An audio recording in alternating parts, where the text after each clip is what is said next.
So just quickly to introduce myself, so my name is Ethna Coleman. I am an occupational therapist and I'm also a disability officer working with the Trinity Disability Service. So we have quite a large team, and I'll introduce a couple of members of the team just at the beginning as well. But today's session is primarily on tips for studying remotely. So I'm sure, given that we have been in this current situation for nearly a year now, I'm hoping a couple of you might have a couple of tips to share amongst each other as well at the end of this session. But I just in the event that people might be in a different situation or a different house or different kind of environment, I'll be sharing a couple of tips myself on how to make the most of the current environment that you're in at the moment. So just moving on then. So just a really quick summary of today's topics then. So again, it'll be mainly aimed towards sharing those tips on how to set up an effective space within your environment as well, and ultimately making the most of that space within your home. But I'll be categorizing that into three main areas of the student, the environment and the occupation. So you yourself as a student, your preferences, what maybe influences you at the moment with your kind of your workload, your environment as well. So whether that has kind of changed up, are you in a home environment, or whether you have a kind of a small confined space, say perhaps maybe a bedroom that you're studying in at the moment as well. So we'll be talking about that and how you can make the most of that space. And the occupation. So what we mean by occupation, and I'll speak a little bit more so about this and further on in the session as well, is anything that you do on a daily basis that has any level of meaning or purpose. So that'll include most things that you do during the day. Everyone kind of gets up for a reason, has a particular reason as to why they might eat breakfast, for example, or go into their lectures, or do particular chores around the house and things like that as well. So we'll be talking about that and how you can manage those activities, and that's what we call routine management as well. Okay, so just a really quick introduction to the team then. So we have 4 occupational therapists actually working within the team, so myself included. We have Ashton Claffey, we have Kieran and Claire, who are the other occupational therapists. We all perform that dual role as well as a disability officer. So one of these team members will most likely be your disability officer, so you've probably come in contact with at least one member of the team prior to the session today as well. We also have Andrew Costello, who is our assistive technologist. I'll actually be talking a little bit at the end of this as well about useful applications that you can use to support you with routine management and well-being management and things like that as well. But if you do have any questions, further questions that you think might be relevant to particular apps or assistive technology, Andrew Costello is generally the person to go to within the team, but you can direct any of those questions to askds@tcd.ie as well. We also have Alison Doyle, who is our academic support specialist. So Alison will be helping people manage any kind of academic support queries that they might have as well. And again, you can direct those straight to the askds.ie @tcd.ie email address as well. So just moving on then as well, so to our final members of the team as well, we have Declan Riley, who's another disability officer. We have Kevin, who is our administrator as well with the service.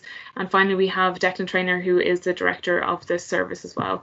So as I said, we all perform those duties as a disability officer as well. So most likely you would have met with one of these team members as well. What I would suggest, because we are in the early stages of the semester and it's good to get really organised and get ahead of the game, I suppose, in terms of exam preparation and things like that, I would suggest if you have any kind of queries around your supports at the moment, to get in touch with your disability officer. And you can do so by just clicking on the contacts tab of our website, and I'll take you through a quick video of the website as well, just to show you how you can get access to your LINS report.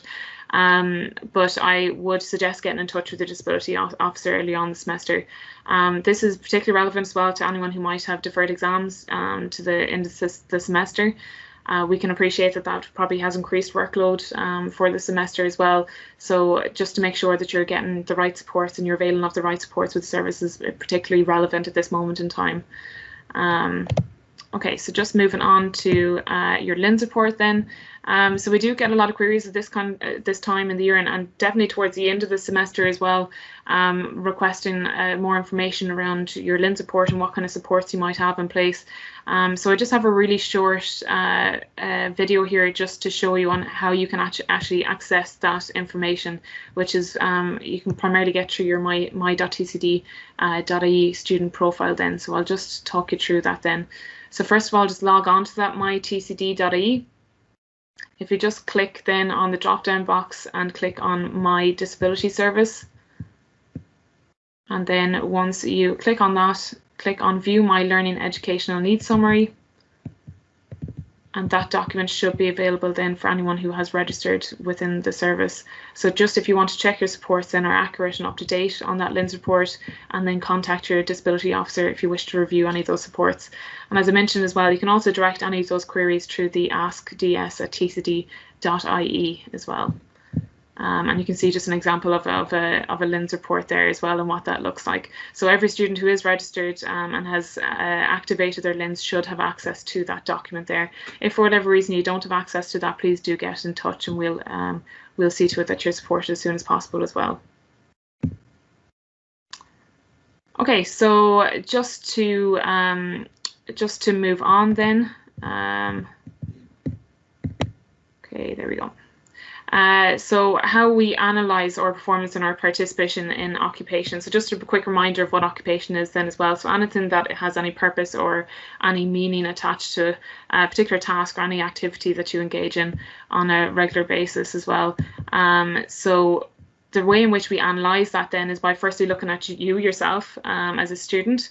We might look at your environment. So what environments are you currently in at the moment with regards to physical environment, social environment, virtual environment even, or what even kind of economic environment you might be surrounding yourself in as well. So looking at your environments and analysing that to see how your performance is and how your participation is in that particular occupation then as well. And then also looking at your occupation. So what is it that you give your time to on a regular basis? What is it that provides you with that sense of purpose or that sense of meaning? And then we use all three of those to analyse exactly how you can engage in that. What's your performance like when it comes to any given occupation? So what today is mainly going to be focused around study, given that today is going to be mainly really study tips to help you with studying remotely. But we'll be looking at each of those three areas to analyse your engagement with that as well. Okay, so just moving on then. So if you just want to take a moment, and I'll talk you through exactly what kind of activity we're going to be doing here as well, but just to reflect back on a particular time when you managed to engage well with your study. So that might have been the time pre-pandemic. It might have been going back to maybe your Leaving Cert or Junior Cert day, or a particular time in secondary school where you had a very good experience, or it might be even in your first few years of college or in your first few months of college. Any kind of a positive experience that you've had, whether it is with study or any particular project that you might have been engaging in, or any kind of task that has been of interest to you if you engaged in well in that. So what was it about this particular period of time, or what was it about this task that made studying or engaging in that particular task easier for you then? So I'll give you a couple of questions as well to think about that as well and to help you analyse that. So just going back to that positive experience, so hopefully some of you might have been able to already identify a time when you might have engaged well with study. Just to jot down, if anyone has any pen and paper to hand there as well, to jot down a couple of these questions to help you analyse that particular engagement. Okay. So what time of the day do you normally study? Would you consider yourself to be a morning person, for example, or would you usually stay up till late evenings or nighttime perhaps to engage in study or any given task that you've put in a lot of effort in or you've engaged positively in? Okay. Would you be typically organised as well? So would you generally kind of identify daily goals or weekly goals when it comes to study? And what are your learning preferences? And what I mean by that is often people aren't aware of what their learning preferences are, just in terms of how you work best or how you study best. So that might include kinesthetic learning, it might include oral learning, it might include read and write. A lot of people who might have engaged in the Leaving Cert or Junior Cert might have been used to that, the typical technique of read, write, repeat. So if that was of benefit to you at the time, you found that you could retain information very well, that might be your particular learning style preference.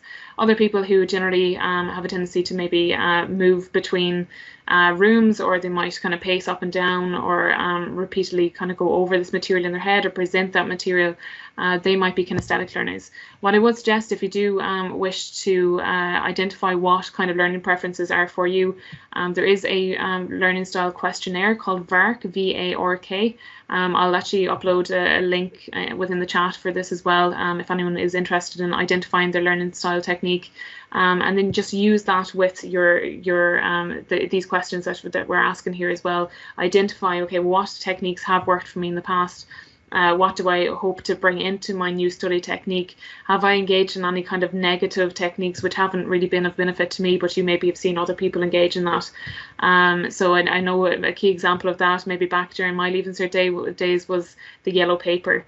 And so I remember there was one student who brought yellow paper in into the study hall at that particular time, and then suddenly the whole year had yellow paper. And even though that mightn't have benefited everyone, that definitely would have benefited some. We kind of assumed that would have been our preferred or preferred studying technique. So what I would advise is just looking at yourself and your own preferences and your own positive experience with study, and identify then what learning preferences you have then going forward. So it can be a really beneficial thing just to reflect on that. Okay, so you and your preferences then. So based on that list that you have identified, those questions that you may have answered even just over the last couple of minutes, and what I would suggest is definitely going back and reflecting on that and having to think about it and jotting those down. This is going to differ from person to person, and I mentioned there about the learning style preferences as well. Everyone has different preferences when it comes to study techniques. So do identify what your own preferences are, so how you work best as well. So once you have the answers, if you can get them written down on a list and identify any other things then that need to be added, which you might find useful when studying, or anything which acts as a barrier perhaps when you are studying as well. So is it a case that you can't, you might be able to cope with clutter, kind of busyness in a particular study area, or do you work best with a lot of kind of, say maybe oral distractions, so maybe things like music and things like that might help you when you're studying. Again, identifying whether you are that night owl or a morning person, and if you find it hard to sit still. So again, we're kind of going back to that learning style preference as well. Are you maybe a kinesthetic learner who likes to move back and forth between that as well? And are you someone who has all your resources very, very close to hand, or do you like to keep them away from you to allow you to kind of get up and have that small short break as well between study?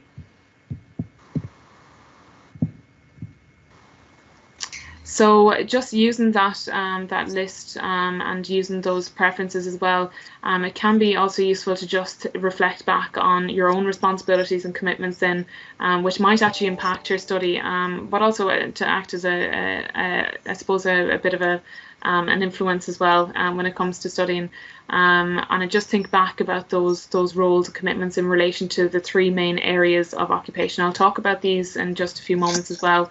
But when we identify the different areas of occupation, we're talking about self-care, productivity and leisure. So self-care mainly, and I'll go into this in detail as well, but self-care mainly referring to anything that is looking after your main health and your well-being, either physical or mental.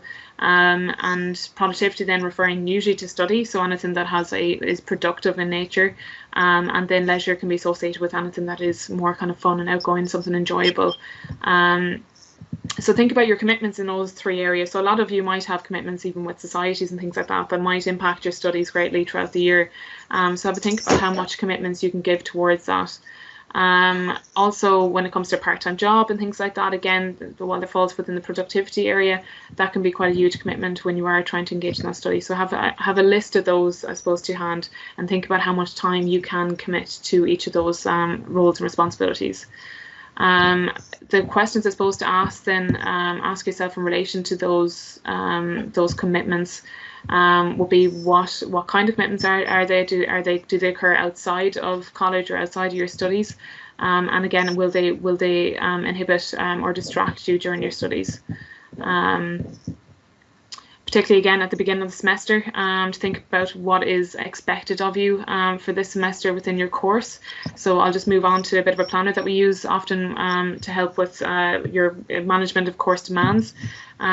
So again, you might have quite high demands towards the beginning of the year in certain modules, and then maybe higher demands towards the end of the year in others. So having those listed off in a paper can generally really help.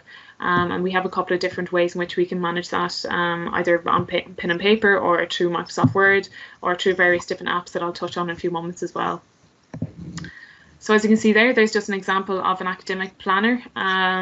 So again, just identifying how many credits are going to this particular module, what assignment criteria there might be as well. Is it essays, is it presentations? What deadlines there might be coming up with that. So again, exam deadlines and things like that. So writing those academic demands down on a piece of paper as shown there as well. And again, this will help you even with your planning out your week in advance as well. Again, we'll touch on that a little bit later in terms of occupations, but just in terms of organisation and routine management, it can be really beneficial to have those all laid out.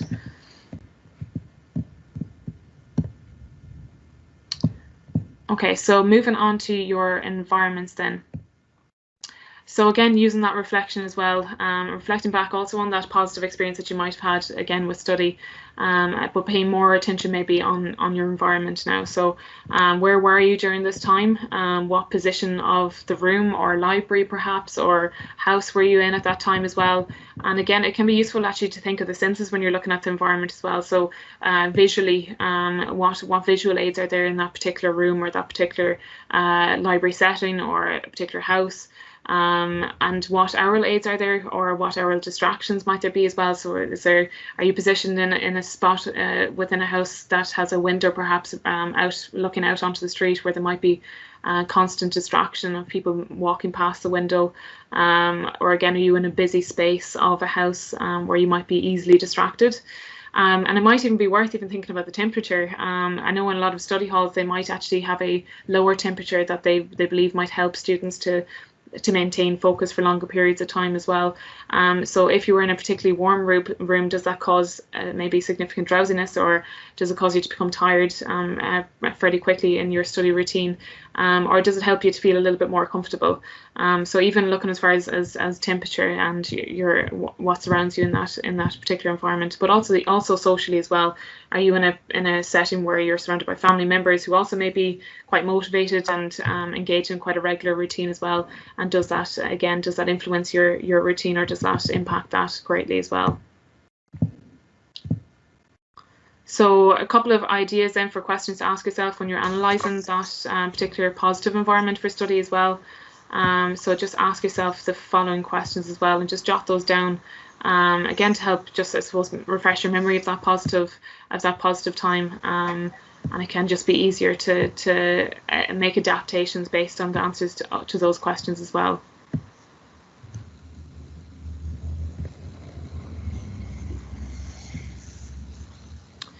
I know it can be quite difficult at times as well when we get into habits or routines. It can be difficult at times to actually to change up that environment. So if you have a particular routine that you've become settled in, regardless of whether it's impacted you negatively with a particular study routine, what I would suggest is maybe, because it is a good time of the year as well, it's early on in the year that you do have plenty of time for study and things like that, to perhaps maybe change that up, and don't be afraid to kind of move out of your comfort zone. So even actually getting your desk and moving that to a separate location if you can, and if your space allows for that. Even if it is within your room or your bedroom, and moving that to a different part of the bedroom, again, just changing up that environment can keep that interest kind of going as well, so it can be particularly useful. So when you're identifying the answers to those questions, just bear that in mind as well. So based on the answers to those questions, then we might have an example here of an environmental evaluation then. So we'll look at all the different components of that environment again that may have been difficult for you, or may have greatly enhanced or impacted you on a positive level when it comes to your study routine as well. So things again to look at, we mentioned about the senses as well, visual senses and visual aids that can help. Being within a bright room, some people might find that quite difficult, particularly if you might experience migraines and things like that. Bright lights and things like that might really affect you when it comes to your environment and your study environment. Limited space on desk as well. So do you have a desk, number one, and what kind of space does it allow you to actually work in? Do you have a big laptop or a small laptop again that you can fit on that particular desk space? Some people, even with online working as well, have gone to the likes of stand-up desks as well. So again, that can aid a kinesthetic learner, for example, who might be able to engage in more movement while they are learning as well. And one thing I mentioned there already about the busy street outside as well. So are people talking? Is there a lot of noise going on in that particular environment as well? And just taking note of whether that helps you or that does inhibit your performance as well. Something else to note there as well, if there is no space within your study environment to move, I would suggest actually moving yourself out of that environment when you are taking short breaks in between study. We'll talk about even the Pomodoro techniques and things like that can really help with maintaining focus and then allow you to take a little break to actually move out your environment, out your study environment. And we do definitely encourage that. Often with students as well, to get out of that environment and move out of that environment, so you can associate that environment with more positive kind of productive activity as well. And make sure as well that you might have a comfortable chair. I say that not actually sitting on a comfortable chair myself, but do make sure you do have that good back support in a chair to allow you to, I suppose, maintain good focus on your studies, as opposed to kind of moving about and things like that might cause further distraction as well.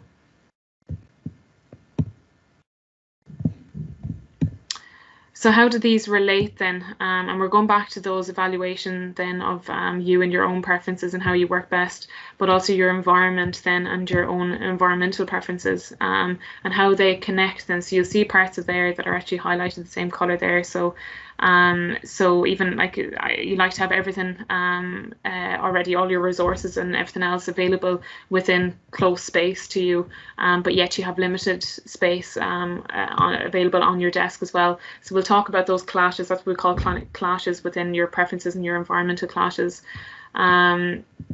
So when we bring those together, then that can help you, I suppose, to identify ways around that, or ways to get around those barriers as well, and finding that perfect study environment for you then as well. So I really would encourage just reflecting back on those positive experiences and figuring out what works best for you then, and adding those two together, then the environment and you and your own preferences then. As I said, it can be useful to just identify those clashes, so color coding those can be really useful, and again, it can make it easier for you to analyze those clashes. Okay. So how do we adapt to our environment then to suit how we best work? So this is just an example of a clash. So this might be an example of a space that is too cluttered or too busy, and if you are a person who prefers to study within a very clean and kind of organized environment, this is actually an example. This picture here is actually an example of what we call like a caddy, an organizer that you can make even out of a cereal box if you wanted to. So you can organize all your materials in a very, very small space. I know IKEA actually have very, very good resources available as well for students in terms of organisation, keeping things together in folders and things like that, and then having those together in confined spaces. Again, that can be really useful to go through some of that stuff, but there's loads of things available online, and I think the longer that this period has gone on, the more things that have become available as well. So they're just kind of generic kind of tips that can help then for busy environments where you might have limited space. So keeping that desk clear, facing the desk towards a wall as well. So that's another thing that we would always recommend. Again, it keeps away from the kind of visual distraction that you might have around the environment around you. And removing posters or photos. Some people like to have photos and posters up to keep the momentum and keep the motivation up as well. Can be useful for some people. Again, think about your own preferences and what you're most likely to get distracted with. If you have a photo of maybe a memory that you found a positive experience, Does that cause distraction, or does that give you a little bit of motivation? But if that is something that you do find to be a bit of a negative distraction, then do remove any posters or photos that are within that visual line when you are studying as well. Can be quite useful.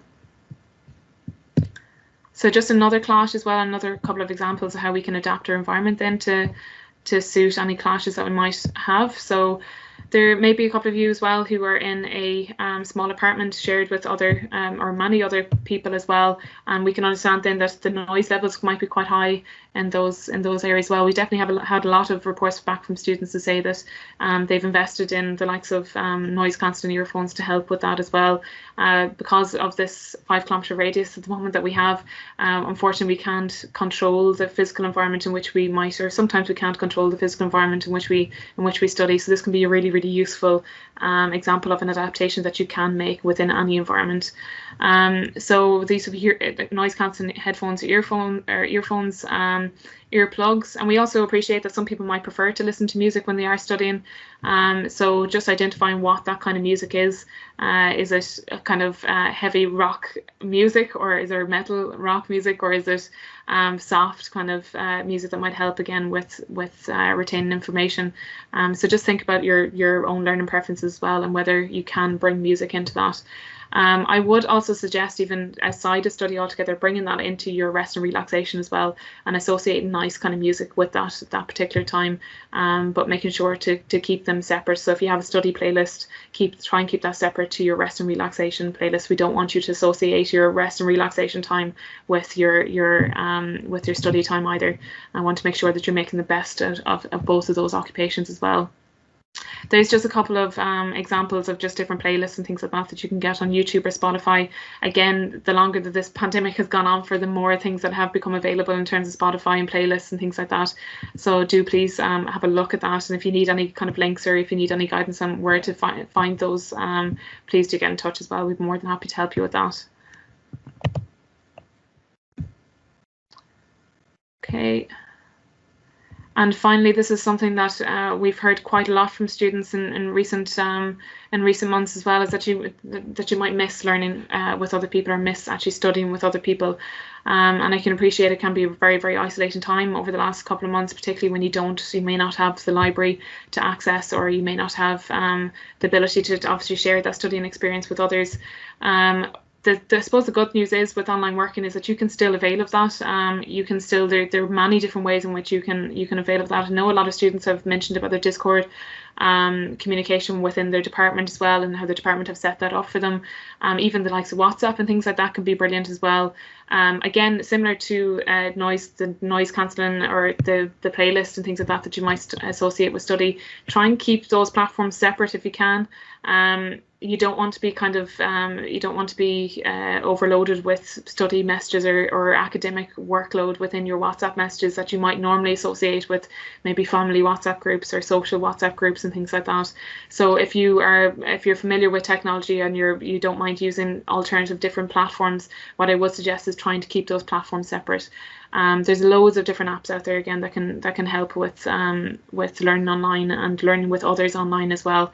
A couple of things that we've had as examples from students themselves. A couple of students have mentioned what we call shut up and write sessions. So even if you're not actually engaging in discussion about a particular topic or a particular subject or anything along those lines, these Zoom, maybe perhaps, or video calls are set up just to make it feel like you were actually studying in the same environment as perhaps your friends or someone else. Again, it gives you more routine, more structure, and it might give you the motivation to tackle some of those study goals as well. So that has been quite a useful one for students recently as well. Please use your own initiative to maybe take that step and possibly have the confidence as well to bring that to a group of friends, because everyone might be having the similar kind of difficulties in that area as well. They might only be waiting for someone else to set that up. So I really would recommend maybe stepping out of your comfort zone and maybe setting that up amongst your group of friends. So I've mentioned there as well group chats, shared OneDrive folders, again, that can be really useful for just sharing notes and things like that. As I mentioned there, the video chat study sessions and social get-togethers.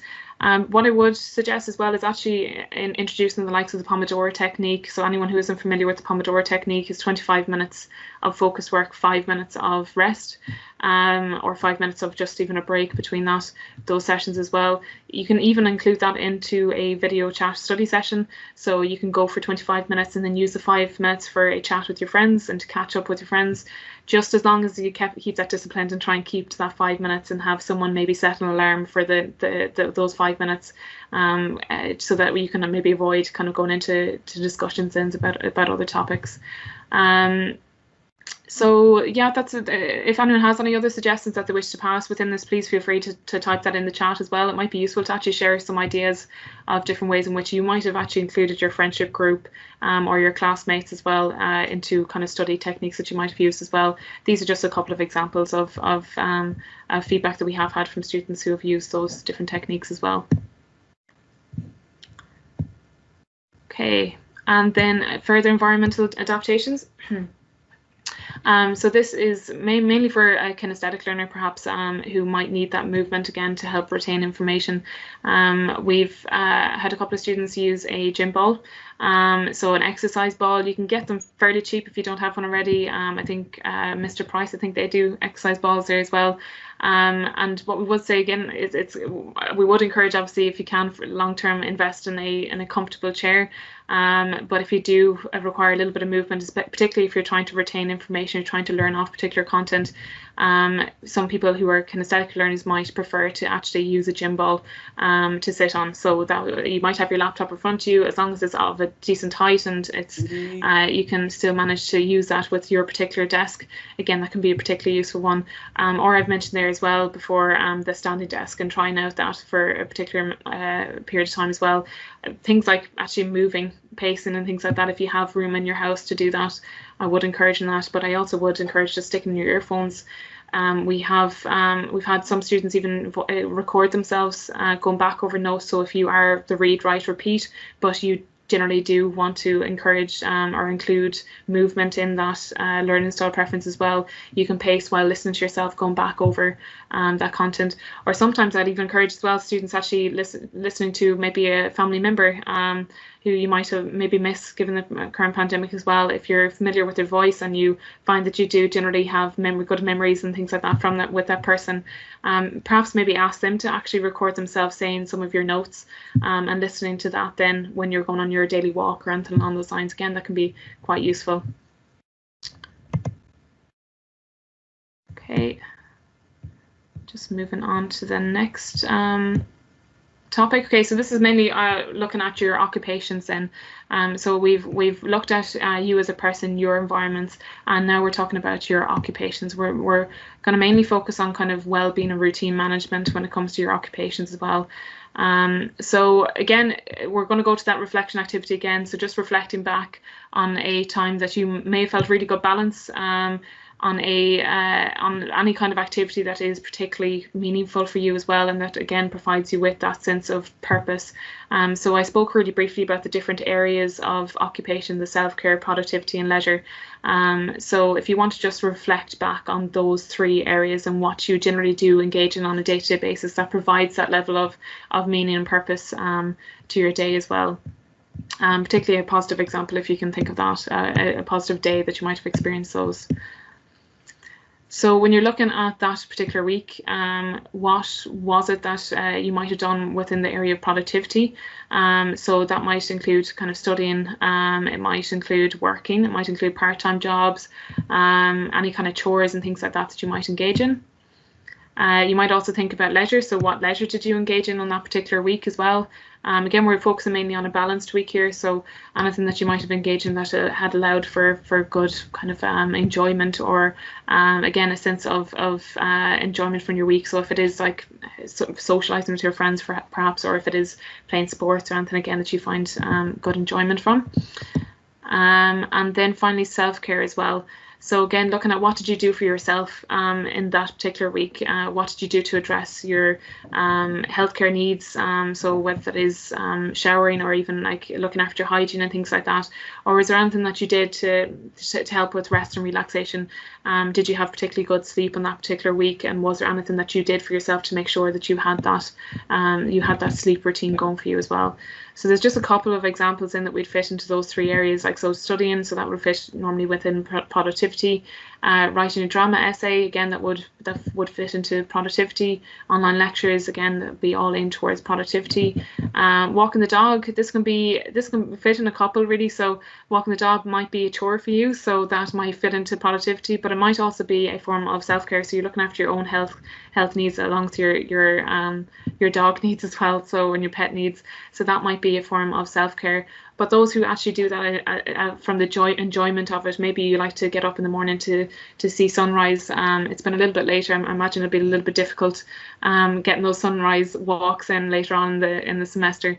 But that might be something you particularly enjoy. So again, that could fit in leisure as well. It just depends on you and your own purpose and your own meaning behind those actual activities as well. And then talking with friends and reading, so they might fit into leisure as well. So again, anything that kind of provides you with that level of kind of enjoyment, really. Okay.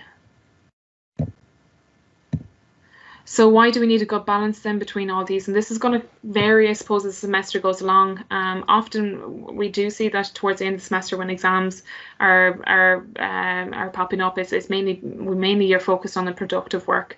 What I would say as an occupational therapist, ideally we'd have that balance all throughout the year, all throughout the semester. And I think once you do get on top of routine management, you do prioritise your needs within all of those three areas. Often you do find that students can find that balance. They can manage to find that balance, regardless of whether it is the day before exams or whether it's day one of the semester.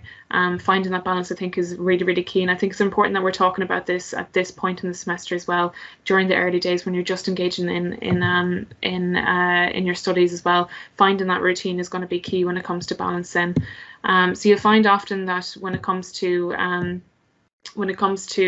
productivity, some students might overwork themselves, and that might work for them for a short period of time. Often you see students then actually experience maybe a loss of energy towards the end of the semester and find they're kind of burning out. So they might have engaged in a good routine when it comes to productivity, but because they haven't maybe looked after their self-care or their leisure needs throughout the semester, they might experience that burnout then towards the end of the semester. So if we can have a lovely balance between those self-care needs, productivity and leisure, hopefully this will be maintainable and manageable then throughout the whole semester, and you'll hopefully encourage the development of really good habits and skills then that allow you to maintain that good balance throughout the rest of your life, hopefully. There will be times when it can be difficult, and you will need to prioritize some of those areas, maybe within self-care or productivity or leisure, but I think it is important to address that then and make sure that isn't continuing on for a long period of time or for continuous days, where again you haven't been addressing any needs in relation to self-care, leisure or productivity. So how do we adapt our routine then? So some people might have a fairly hectic work schedule and study schedule at the moment. So looking at how we adapt that then, timing is going to be key to that routine management as well. But I think the one thing that you need to kind of really start getting into is the positive habits when it comes to sleeping and cut-off times. So regular times with regards to eating, sleeping, and then the cut-off times for your academic work as well. So I've mentioned there as well, set times, schedule lectures and meetings, have those already identified at the beginning of the week ideally, and then manage your timings around that as well. Also, I would encourage, although we do encourage getting on top of organisation and having that regular routine, I would encourage also having flexible times. So allowing time for on days when you might have other priorities, so that you can still have that balance. Even on days when you might be overloaded with work and things like that. So have those flexible times already identified at the beginning of the week, whether it's going to be a Saturday morning, Saturday afternoon, ideally you'd like to have your weekends off, but if you want to put aside a couple of hours of the weekend just to add to allow you to engage in any kind of additional workload that might be coming your way, particularly coming towards the end of the semester, identify that in advance. Otherwise, you can kind of get into a cycle where you might be studying for prolonged periods of time and then not know when to finish that. So having a flexible time can be really, really useful there. Ask yourself then, so again, looking back on that, reflecting back on that positive time as well, when do I work best and when do I have the most energy? So we're told usually at a young age that our work and our productivity period is between the 9 till 3 or 9 till 4 or 9 till 5. I also appreciate that sometimes does not work for students, that you might be the night owl, you might be the person that works better in the evenings. What I would say, just to be careful about that in terms of sleeping, are you a person who can only sleep well at night, but then you also can only engage in productive work at night? Try and figure out what balance you can achieve within those two areas. So can you actually just incorporate a little couple of hours of work, maybe perhaps in the late afternoon and evening, as opposed to putting everything at night and then sleeping throughout the day? Because you will need to kind of get out and things like that and get out of the house throughout periods of time as well. So prioritizing those and finding that balance is going to be key.